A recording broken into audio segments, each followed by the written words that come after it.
What's that? Who pays your salary?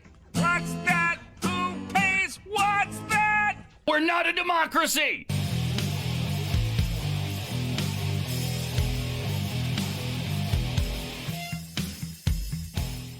This is the Tyler Morgan Show on Relentless Daring Media Network.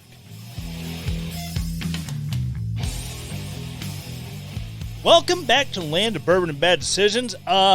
This week I am not live at twitch.tv/Tyler Morgan Show. Therefore, there will be no video at youtube.com/at the Tyler Morgan Show or at rumble.com search Tyler Morgan Show.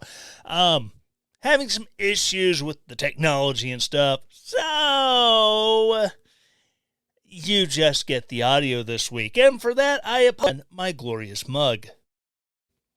But that being said, let's get into the craziness of the week. But first, coffee. Yes, that's right, coffee beverage. If you don't count all these bottles of whiskey above my head on the wall. Seriously though, I love coffee. And the best coffee that I have found is the coffee from American Pride Roasters. Yes, American Pride Roasters, hand roasting all their coffee in Runnels, Iowa since whenever Dave moved to Runnels, Iowa and escaped from Des Moines. But that's beside the point. But they have such great coffee, so many great flavors. If you're into flavored coffee, Doc's Bacon Blast. Nothing like coffee and bacon. So when you combine the flavors, it is absolutely outstanding. Or maybe you're just into the regular plain, just drinking it for the coffee. You know, I mean, I have so many favorites. It's really hard to say which one is just my favorite. I mean, the Calvin Coolidge, amazing. The Teddy Roosevelt is just on point. Frederick Douglass, chef's kiss. It's all great. Check them out at aprcoffee.com and see what kind of tickles your fancy there. And the ways of regular unflavored coffee, the flavored coffees, the coffee drops. If you like a little chocolate and coffee mixed together. So many great things. APR Coffee, historically great coffee. All right, so holy moly, it has been a heckin' week in the ways of Donald Trump, more specifically with all the Georgia stuff. Now,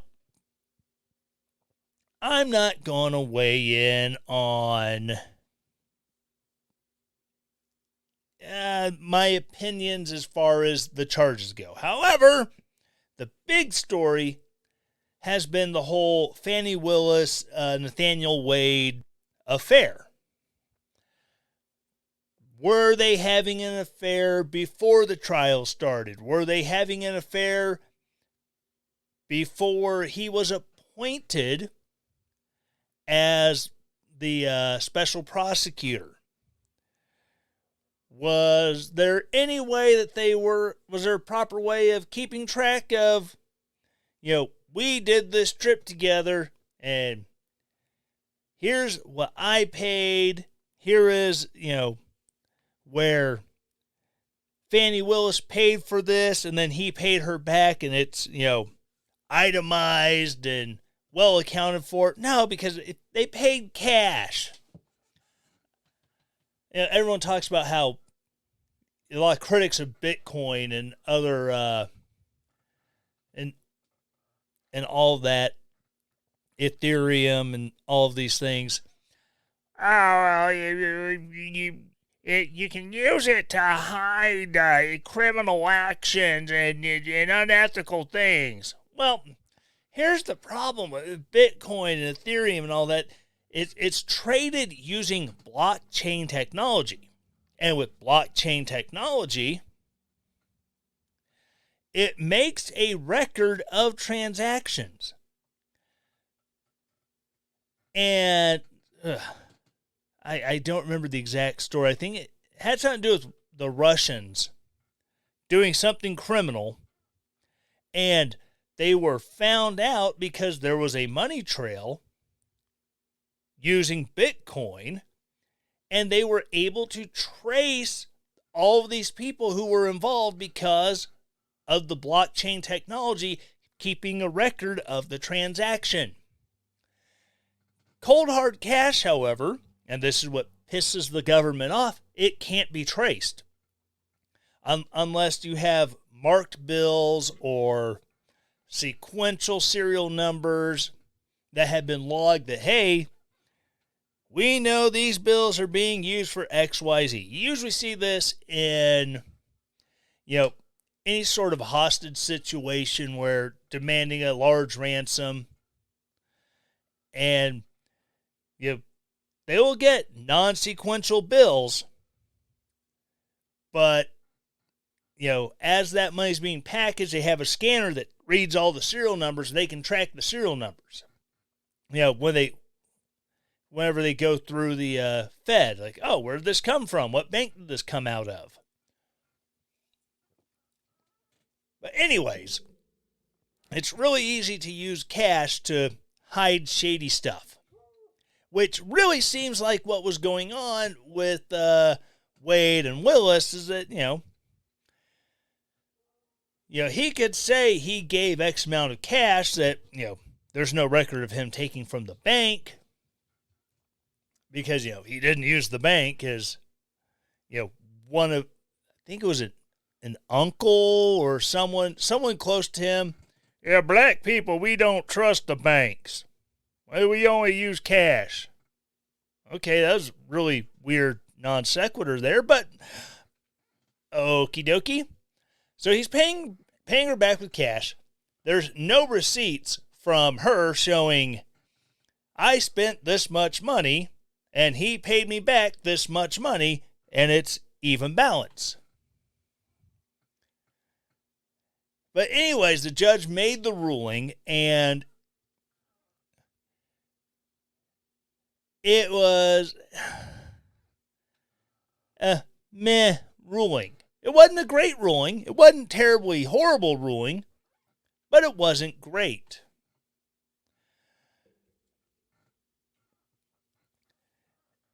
And if I can pull up the right article,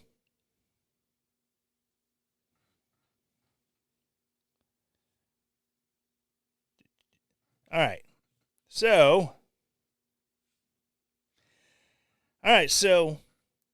Fulton County District Attorney Fani Willis can prosecute Donald Trump on charge that he interfered in Georgia's 2020 election. Huh.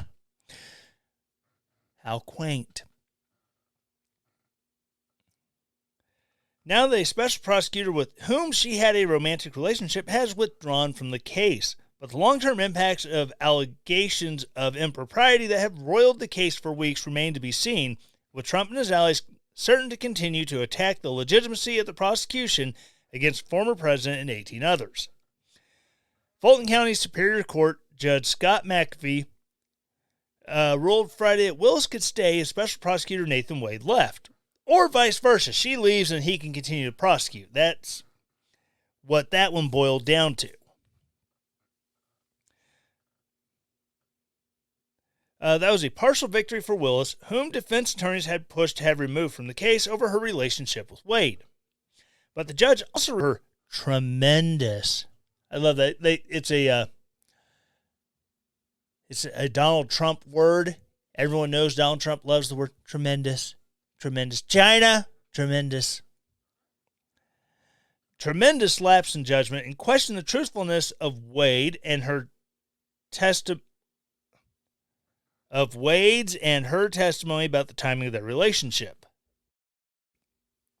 Which there was cell phone data, pinging their phones at his apartment building, or his phone at her apartment, whatever, in the middle of the night before, the trial really started, before he was even appointed.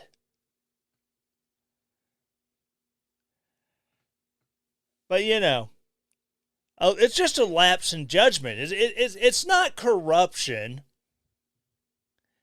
You know, you can't prosecute Joe Biden because you'll come across as an enfeebled old man. And how can you prosecute someone who is just going to come across looking, well, he's just forgetful. He forgot he had those classified documents.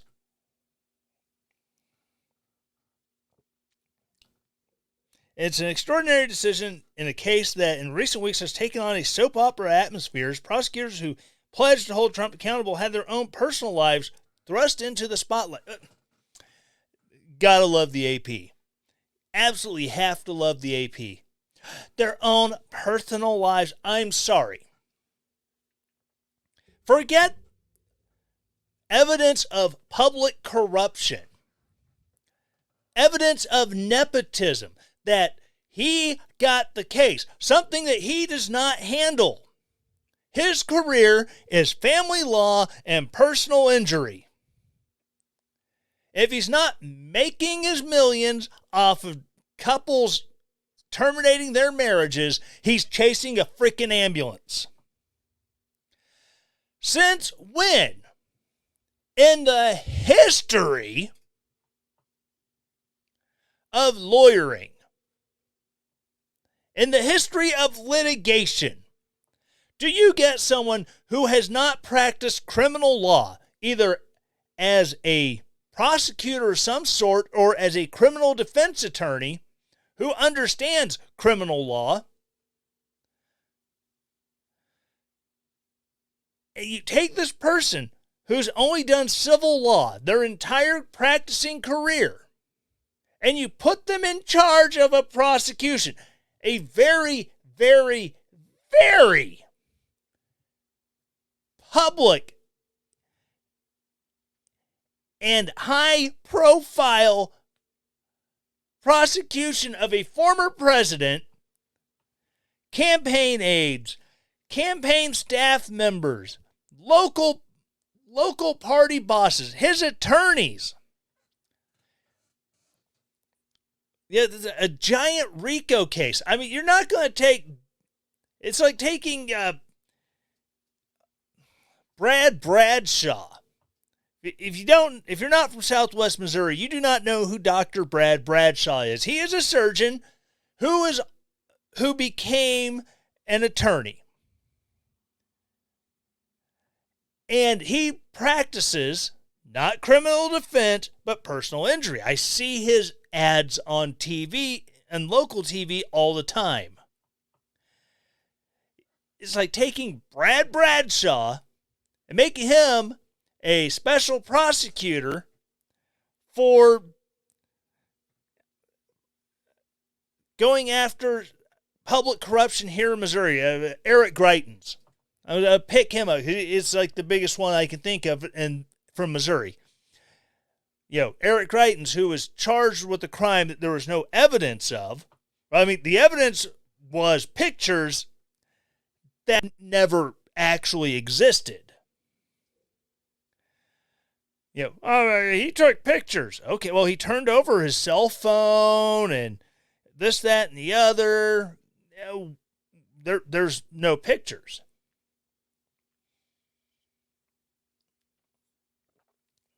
But anyways, I digress. The ADHD is acting up, and I'm just kind of everywhere. I apologize.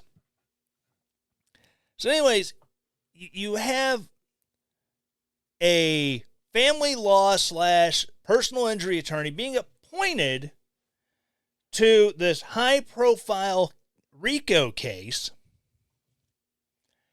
again, with no history of practicing criminal law in any way, shape, or form. And it just happens that he is banging the district attorney who has leveled these charges, who has brought these charges, who is running this case, and she gives her boyfriend the case.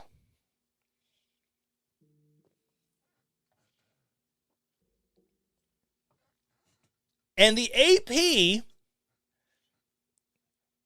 acts like it's their personal lives. Oh my gosh. These are the same people who said, I don't care if Bill Clinton's getting a blowjob under the desk at the Oval Office. He's not hurting anybody. He's running the country. He's doing a dang fine job. Why do we care? I apologize for just going straight in and saying that phrase. I'm a little wound up. But the point remains. They're excusing bad behavior because they're going after someone they don't like. Oh, their personal life has been just dragged through the mud.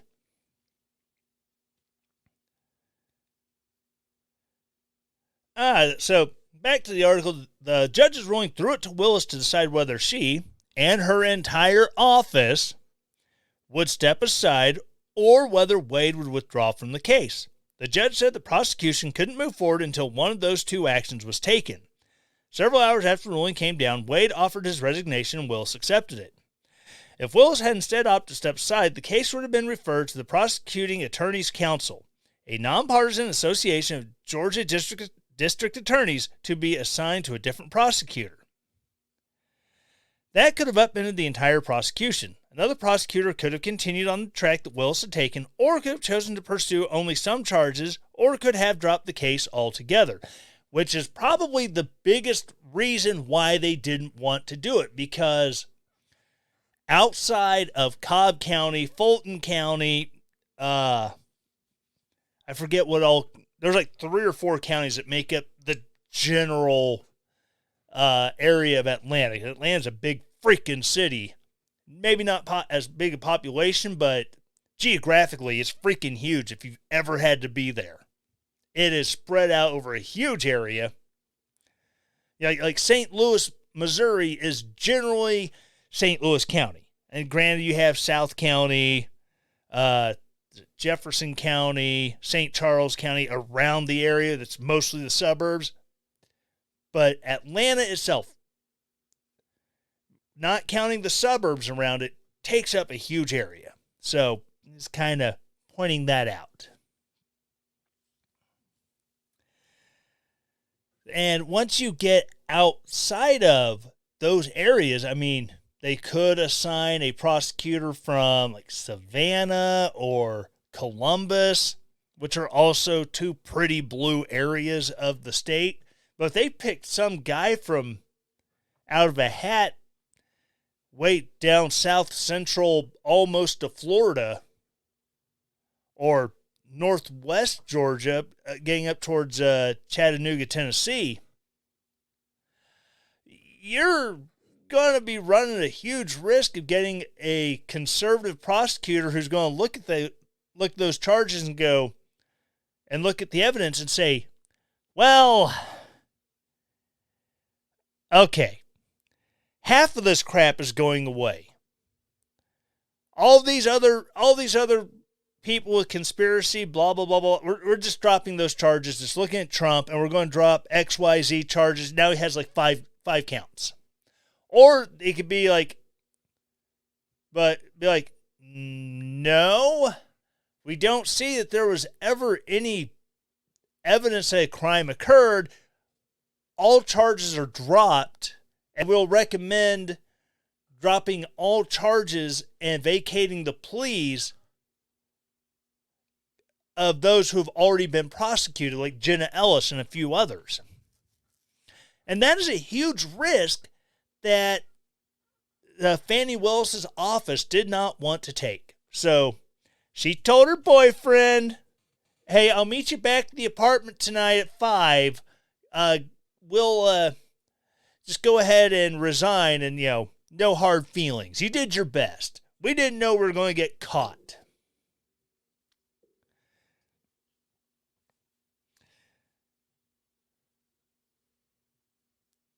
Let's see. The defense attorney who first revealed the romantic relationship, Ashley Merchant, argued that Willis paid Wade large sums for his work and then improperly benefited from the prosecution of the case when Wade used his earnings to pay for vacations for the two of them. That, again, there's no evidence that she paid him back. And that is where the whole public corruption thing kind of comes in. Willis and Wade argued that the district attorney received no financial benefit from the relationship and that she either paid for things herself or used cash to reimburse Wade for travel expenses. Again, there is no register showing how much she paid. Judge McAfee called it concerning that there were no documents to corroborate Willis's claims she paid Wade back. But he said Willis' testimony, quote, withstood direct contradiction, end quote, and was corroborated by other evidence, including her purchase of a flight for two in 2022. That led the judge to conclude that the claim was not so incredible as to be inherently unbelievable. See, I don't understand how it withstood any direct contradiction. But the judge said there's no way to know for sure that Willis and Wade's expenses were split evenly. So where was the direct contradiction to these allegations if there's no evidence? If there's no evidence to support their defense against the allegations. I guess the lack of evidence in and of itself was the direct contradiction to their testimony.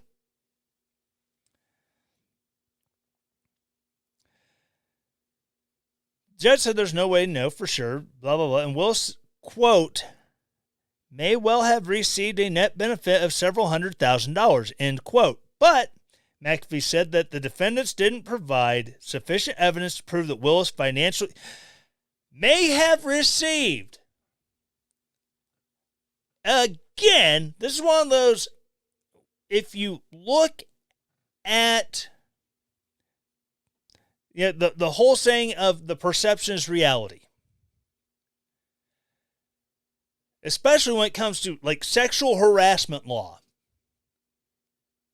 You can be joking with a buddy about something non-sexual, and then out of nowhere, someone walks in, here's a snippet of that conversation.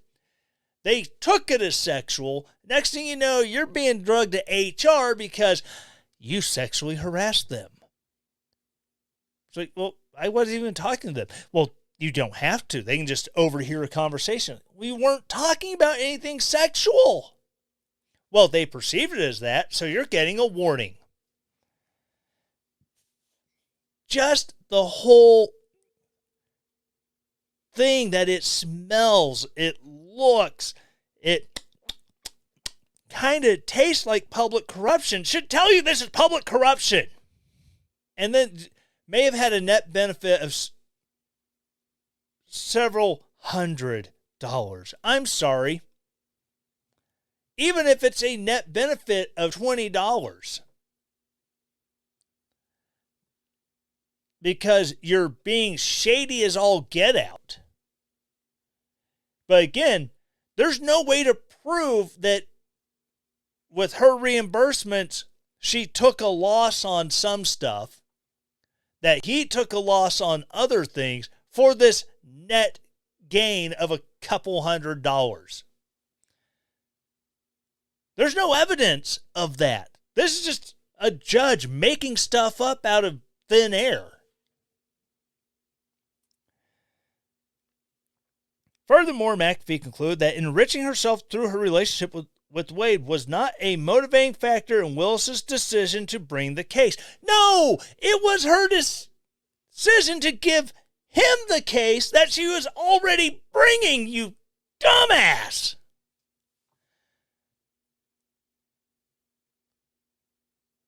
Just the whole thing, this whole thing comes down to fruit of the poison tree.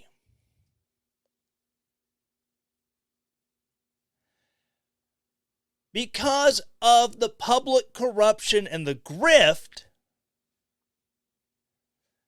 of giving your boyfriend this super high profile case, and then, he's using the money that he billed the White House for. Remember the White House said that, oh, we have nothing to do with this prosecution? He sent them an invoice. He went to Washington, D.C., and he billed them. He billed the White House to go there. Excuse me? You're saying that he did this is yeah, this is one of those things that it just blows my mind. How in the world have we gotten here?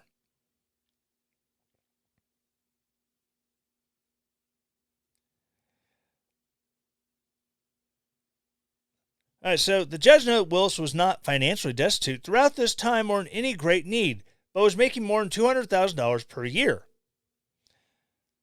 He also said there was no indication she was trying to prolong the case to rake in more money, noting that prosecutors had initially wanted the case to go to trial less than 6 months after they brought the indictment. Attorneys for Trump and others said Willis' public statements about the case veered into the realm of misconduct, saying she expressed her belief in the guilt of the defendants. I mean, that's what all prosecutors do. There's a reason they're prosecuting. They believe they're guilty. You don't prosecute someone who you think is not guilty. So, McAfee noted that he had to consider whether the remarks were part of a calculated plan to prejudice the defendants in the minds of future jurors. It's obviously always part of the plan.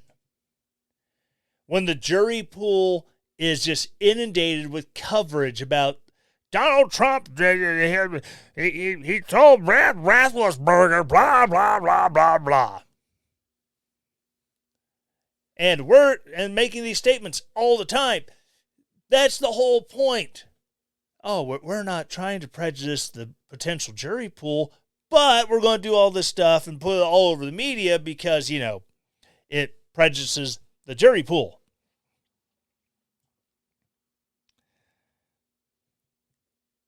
McAfee noted that he had to consider... Oh, yeah, I just said that. He said comments must be egregiously improper to justify disqualification. I mean... Ugh. The judge found that statements Willis made describing the charges in the indictment, her office's conviction rates, and personal anecdotes were not disqualifying. That extended to her unorthodox decision to speak on the record to authors of a book about the special grand jury investigation that preceded the indictment he wrote. So everything is supposed to be secret in the grand jury, but she talked to authors about it? I'm sorry. If I'm a member of that grand jury and I speak on the record about what happened in that grand jury, about testimony given from either side, my decision to go one way or the other to indict or issue a no bill, that opens me up to criminal prosecution. But because she's the prosecutor, she can participate in a tell-all book about here's what we did in the grand jury, blah, blah, blah, blah, blah, blah, blah. What part of a secret grand jury means anything if defense attorneys can come out and say, this is what the prosecutor was doing during the grand jury, and they get in trouble. If the jurors on said grand jury come out and explain everything that went on during the grand jury, that they're sworn to secrecy on, but the prosecutor can talk to a freaking author about it? Really?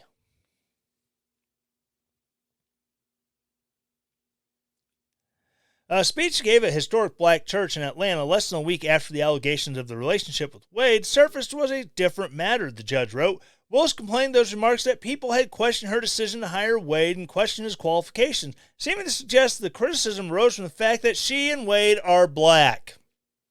Ah, yes, the race card. Nothing trumps the race card because that's obviously the only reason anyone could have a problem with the dude who's stooping you, who has never prosecuted or defended a criminal case in his life, getting the special prosecutor assignment to prosecute this case. McAfee noted the speech did not mention any defendant by name and did not address the merits of the charges in the case or disclose any sensitive or confidential evidence. He said he didn't find that it crossed the line to point that the defendants couldn't have a fair trial. But it was still legally improper, he wrote. Providing this type of public comment creates dangerous waters for the district attorney to wade further into. But if it was legally improper, why are you giving her a pass? He knew that may well be time for an order preventing prosecutors from mentioning a case in public to prevent prejudicial pretrial publicity. They put that alliteration in there on purpose to screw with me. But he said that was not the issue currently before him. McAfee recently made his own public statements about the case. He said in an interview on WSB Radio last week that he'd had a rough draft of his ruling ready before he knew that anyone planned to challenge him in a May election and that the result is not going to change because of politics. When a WSB TV reporter snagged him on the sidelines of a Rotary Club lunch Thursday, McAfee said the ruling would be out Friday and, quote, "No ruling of mine is ever going to be based on politics," end quote. McAfee was appointed to his seat by Georgia's Republican governor and faced two challengers in a May election. The race is nonpartisan, but Fulton County is a Democratic stronghold, meaning the judges running against him are probably Democrats.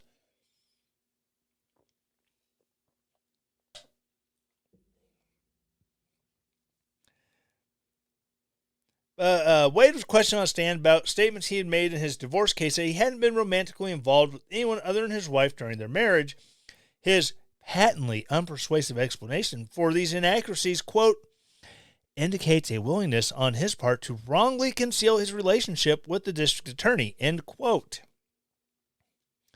McAfee also found himself unable to determine the answer to a central question in the evidentiary hearing: whether Willis and Wade began the romantic relationship before she hired him. Neither side provided sufficient evidence to make a conclusive determination. But he said, an odor of mendacity remains. He wrote that reasonable questions about whether Willis and Wade testified truthfully about that timing, quote, further underpin the finding of an appearance of impropriety and need to make proportional efforts to cure it, end quote. Again, if it looks like a duck, it walks like a duck, it swims like a duck, it quacks like a duck, it's a freaking duck. Seriously. There is enough evidence to raise the question. If there's enough evidence to make you go, well, that seems really, really bad, odds are, it is really bad.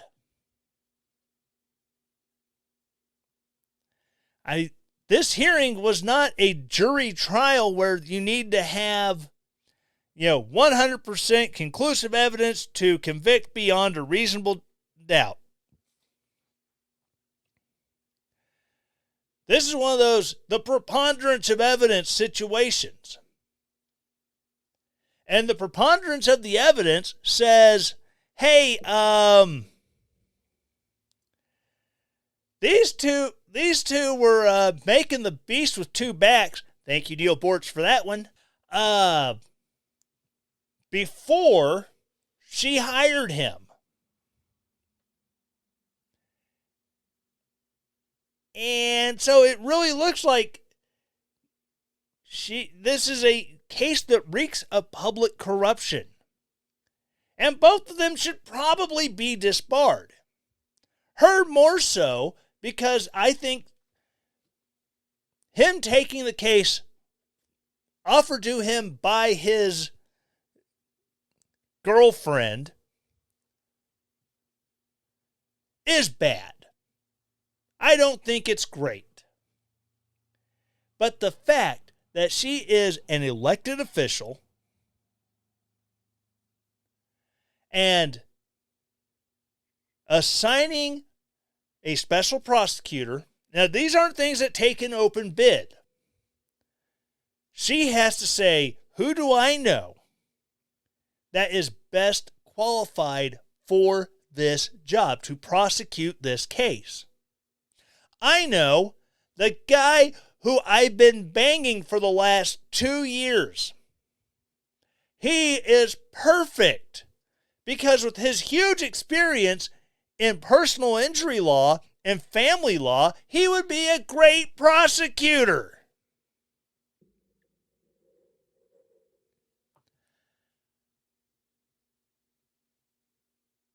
Yeah, that is the much bigger offense, in my opinion, than him taking the case that was offered to him.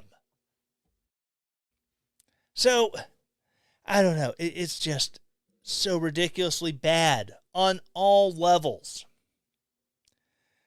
But I have one more thing I'd like to cover before I call this a night for recording.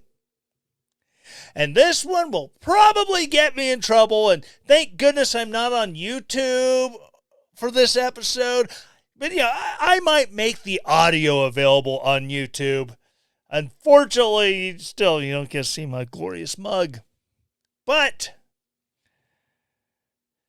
we've all heard the talks of the long COVID. You get COVID, and all these symptoms months after. Oh my God, I'm dying. Taylor Lorenz has been dying of long COVID for like 17 years.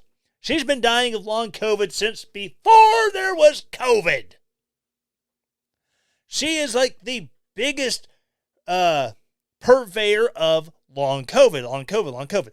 Now, I have seen long COVID. It involved my next door neighbor. He was 80 years old. Well, 79 years old when he got COVID. He turned 80 in the hospital when he was there when his COVID turned into pneumonia. And it took him forever to fully recover. He had circulation issues for months. It took him a long time to get to where he didn't need supplemental oxygen all the time. And a big portion of that, was because he was just so weak after having COVID. I mean, he lost 30 pounds. He damn near died. And we were scared to death that he was going to die because that's how freaking sick he was. And, so he had, but really, when his daughter, moved in with him, she was living in Texas at the time, and she said, "Oh, I'm taking care of my dad." And, she said COVID be damned, and she came up here and basically moved in with him. And, my wife and I were helping him with everything up to that point. And, she moved in with him, and basically, Dad, you're going to get up, you're going to walk across the living room, walk back to your chair. You're going to walk here, you're going to walk there. And she basically got him up and moving.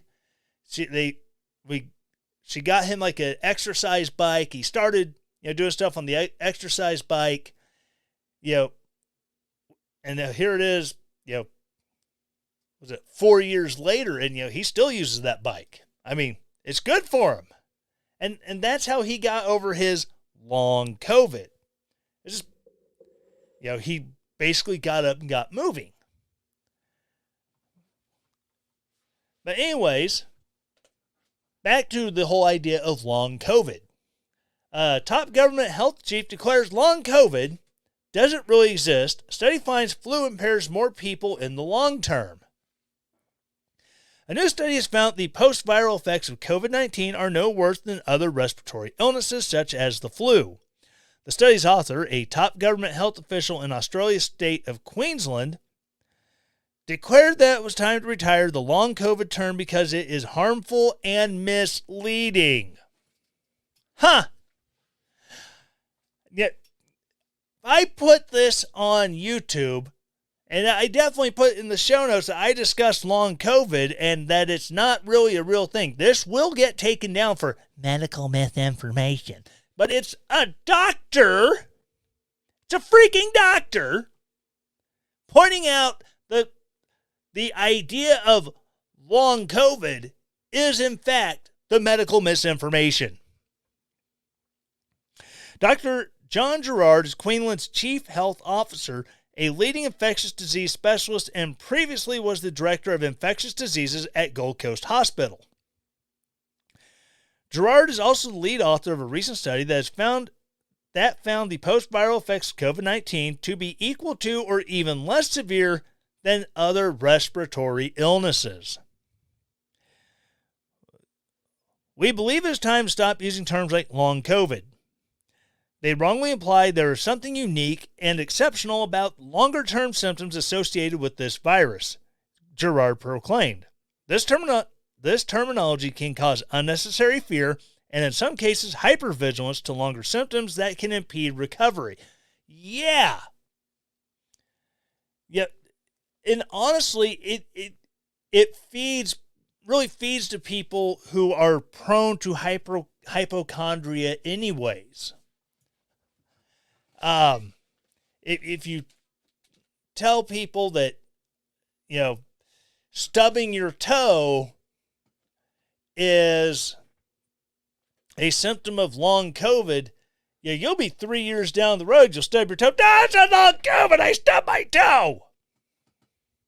And it's honestly hugely misleading. I've had bronchitis where once the initial sickness was gone,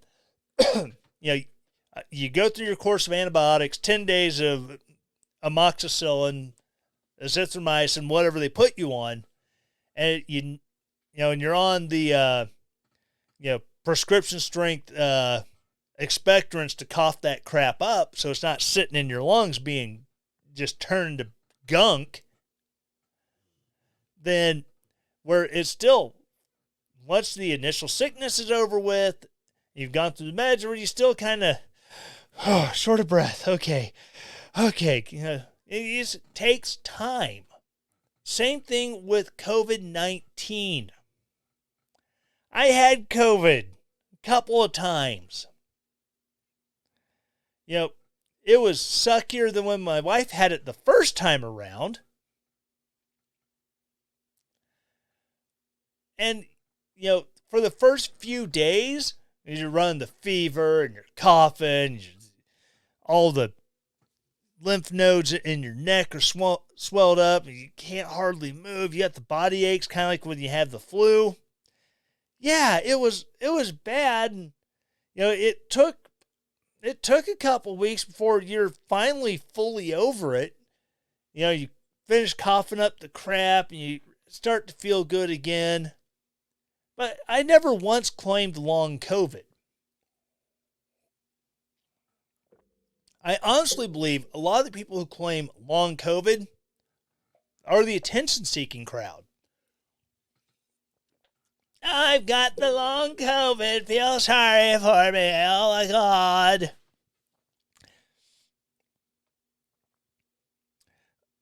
The study examined 5,112 adults who had symptoms of a respiratory illness and underwent PCR testing between May and June of 2022. Of those individuals, 2,399 tested positive for COVID-19, while 995 tested positive for influenza, and 1,718 tested negative for both. A year after the PCR test, the participants in the study were asked about ongoing symptoms. Other respondents, 16%, said they felt ongoing symptoms a year later, and 3.6% reported moderate to severe impairment. In fact, the people who were infected with the flu had a higher rate of impairments a year later, according to the study. According to progressive outlet The Guardian, the 3% of the study participants who had ongoing impairments after COVID-19 infection was similar to the 3.4% with ongoing impairments after influenza. Australian Broadcasting Corporation reported Dr. Gerard said 94% of participants who reported the moderate to severe level of functional limitations experienced fatigue, post-exertion symptom exacerbation, brain fog, and changes to taste and smell a year after their infection. Gerard will present the study next month at the European Congress of Clinical Microbiology and Infectious Diseases in Barcelona. Our evidence suggests that it is not dissimilar to other viruses. That's tricky wording. That does not mean you can't get these persistent symptoms following COVID-19, but you're no more likely to get it after COVID than with other respiratory viruses. Gerard emphasized, but in the vast majority of people, recovery is the norm. Gerard said Friday during a press conference, I want to make it clear that the symptoms that some patients described after having COVID-19 are real, and we believe they are real. What we are saying is that the incidence of these symptoms is no greater in COVID-19 than it is with other respiratory viruses, and that to use this term long COVID is misleading and I believe harmful, end quote. You hear that, censors?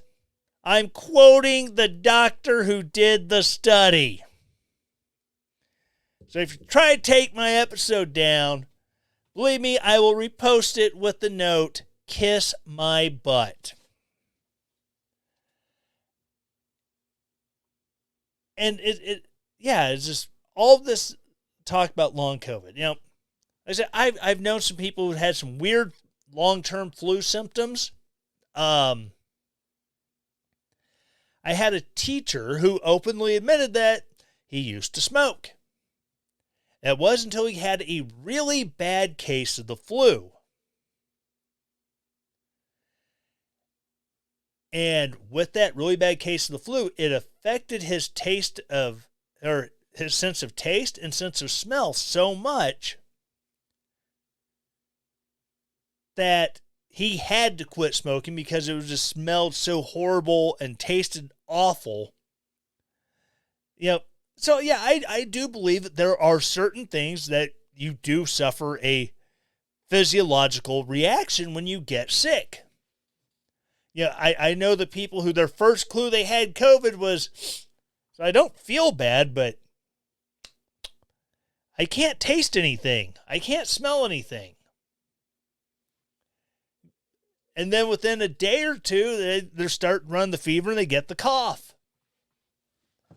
So yeah, there's physiological things that happen. Some people have, some really weird reactions, especially autoimmune reactions. Like one of the biggest killers when COVID first happened wasn't the illness itself. It was what's it called? A cytokine storm, where your body has a huge autoimmune overreaction and your body starts attacking itself. There's a young man who graduated with the daughter's boyfriend. As a result of COVID, as a teenager, and this cytokine storm, it started attacking the blood vessels and the vascular system in his arms and legs.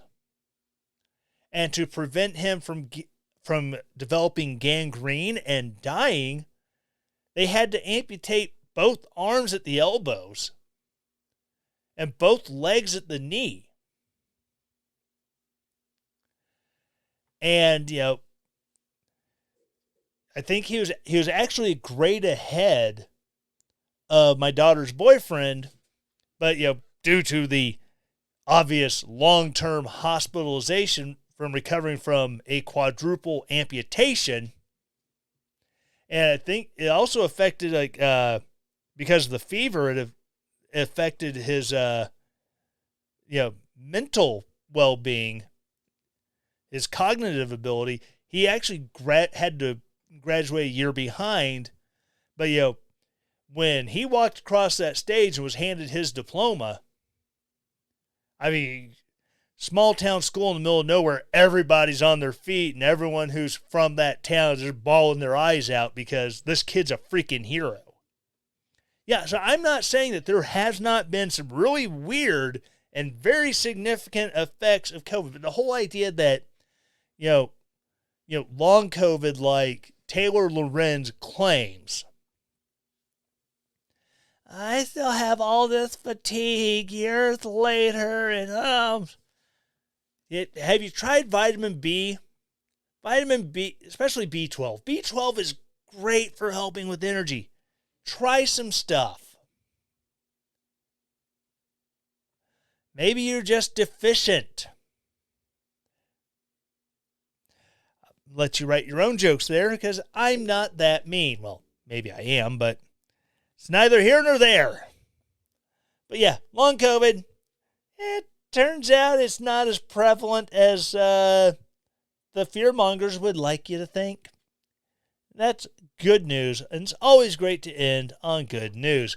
So that's going to wrap it up for this week. Again, I apologize for my computer going wonky and not wanting to run anything to be able to live stream. So you're just getting audio this week. I feel so bad for you. I really do. And again, thank you for listening on podcast. If you, again, YouTube or Rumble, if you want to find me there and hopefully stuff works out and I can actually put video up, you can subscribe. Again, youtube.com/@TheTylerMorganShow. Rumble.com, search The Tyler Morgan Show. You will find me. Be sure to like the videos, hit the subscribe button, smash the subscribe button, not your mic boom. Just something to remember for the future. Smash that subscribe button, then hit the bell, get notifications whenever things pop up. And it will be fun. It will be great. You'll get to see my glorious mug, see my bearded glory. It's all awesome. Again, if you're listening to this on podcast, it's your first time listening, please subscribe. After you're subscribed, go back and listen to a few episodes. Then do me a favor and rate it. Look for 5 stars. I'll accept 4. 3 and below, hit me up on the Twitters @FakeTylerMorgan. My DMs are always open, and you can tell me why you felt you need to give me a 3 or below. Be constructive. Help me make this better for you. That's all I ask. Once you have rated it, please write a review. Say something nice. Kind of embellish a little. Don't get carried away. I don't want you to oversell it. But just say something nice. That way when people, it pops up as, well, you may like this podcast from this guy you've never heard of. And they can read through the reviews and say, oh, people generally like him. Maybe I'll check it out. Or, if you give me a 1-star rating and say something just really dumb, you say I'm a Alex Jones wannabe or I talk too much about myself, believe me, I will bring it up and I will make fun of you because that is what I do. If you can't tell, that is exactly why I said those 2 very, very specific things. Lastly, the last thing I'm going to ask, please share this episode or the podcast in general with someone who you think will enjoy the show. Send it to someone who you think will absolutely hate the show and get really mad at you. Just be like, hey. I was just trying to broaden your horizons. Don't be mad at me. I didn't say the horrible things. Be mad at Tyler. He said the horrible things. And believe me, I will feel the seething and the coping coming off of them from however far away, and it will just, I get that nice flutter in my heart going, oh, someone's mad at me. Yay. It's great. Again, thank you so much for listening. As always, stay relentless. The Tyler Morgan Show is a Relentless Daring media production. The Tyler Morgan Show is supported by its listeners. To support the show, go to ko-fi.com/Tyler Morgan Show to donate there, or relentlessdaring.com and hit the donate button at the top of the page to set up your donation. All music used in the Tyler Morgan Show is used with permission from purpleplanet.com, link in the show notes. 2 Timothy 1:7.